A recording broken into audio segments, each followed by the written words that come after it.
Alors, il y a vraiment plein de guides pour t'apprendre à citer correctement, que ce soit en fin de travail ou dans le texte. Il y a aussi plein de styles. Il y a APA, MLA, tectonique, un style malheureusement trop peu repris par les profs. Si c'est pas spécifié, mieux vaut demander à son ou sa prof. Et non, on mélange pas les styles, faut être rigoureux et cohérent à ce niveau. Tu peux pas mélanger Simone de Beauvoir et Aya Nakamura, ça donne oh Jaja, on ne naît pas femme, c'est nul. En fait, il y a deux styles de référence. Il y a ce que tu mets directement dans le texte et la liste de références à la fin.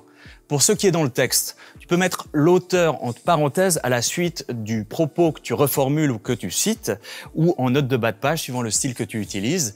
Et pour la liste de références, à la fin, faut mettre tout ce que tu as lu pour alimenter ton travail, ok? Mais par contre, si tu as lu un article et que tu l'utilises pas, bah mets-le pas. Prenons un exemple concret. Ici, dans le texte, on va essayer de reformuler une idée et de citer les auteurs entre parenthèses.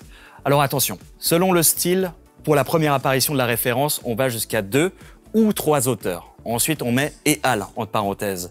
Et pour compliquer un peu le tout, ça dépend des fois de la version du style qu'on utilise. Par exemple, pour APA 6, ça va jusqu'à 3 auteurs. Pour APA 7, ça va jusqu'à 2. Alors après tout ce qu'on vient de voir, est-ce que d'après toi, cet exemple précis est correct, selon le style APA? Hey, pay, hey. Alors là, oui, bravo, c'est correct. Alors attention, là, c'est pas tout à fait correct selon le style APA, parce que le « et » devrait être écrit en toutes lettres dans le texte. On est un peu tatillon. Exactement, mais à nouveau, les modalités changent un peu en fonction de chaque style, donc il faut bien se renseigner en amont et bien mettre la référence après l'idée reformulée. Prenons un autre exemple, ici, toujours en style APA, parce que c'est notre style préféré. Il y a 2 références, est-ce que c'est correct d'après vous?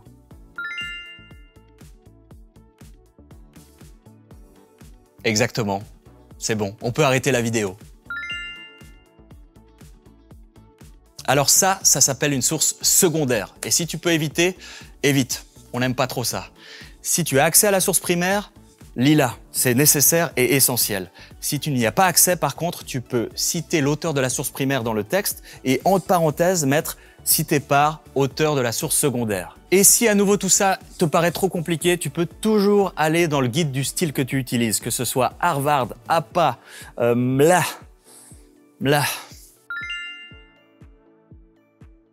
Si c'est mot pour mot, c'est une citation. Donc toujours dans le style APA, tu mets les guillemets. Le voyage sur la Lune. Plein de choses quand on met des guillemets, on sait qu'on n'est pas avec les bonnes personnes. Faites attention quand vous mettez des guillemets quand même. Le changement climatique. La traduction, c'est un cas un peu spécifique. Si tu veux citer mot par mot, l'idéal c'est de le faire entre guillemets dans la langue originale avec la traduction à la suite. Mais si tu veux traduire directement, bah là tu vires les guillemets et entre parenthèses, tu mets le numéro de page. Mais vraiment, entre nous, le plus simple, c'est de paraphraser l'idée dans la langue dans laquelle tu écris le travail et tu te prendras beaucoup moins la tête. Très bonne question. Il y a des logiciels qui servent à détecter le plagiat. Alors, ils sont utilisés par les profs, oui, mais les étudiants et les étudiantes peuvent les utiliser aussi. Par exemple, à l'université de Neuchâtel, on a accès à Compilation.net. Voilà, alimenté par le deep learning, l'intelligence artificielle, Windows Vista même. C'est parti pour un petit récap. De 1, renseigne-toi sur les normes de référencement pour ton travail.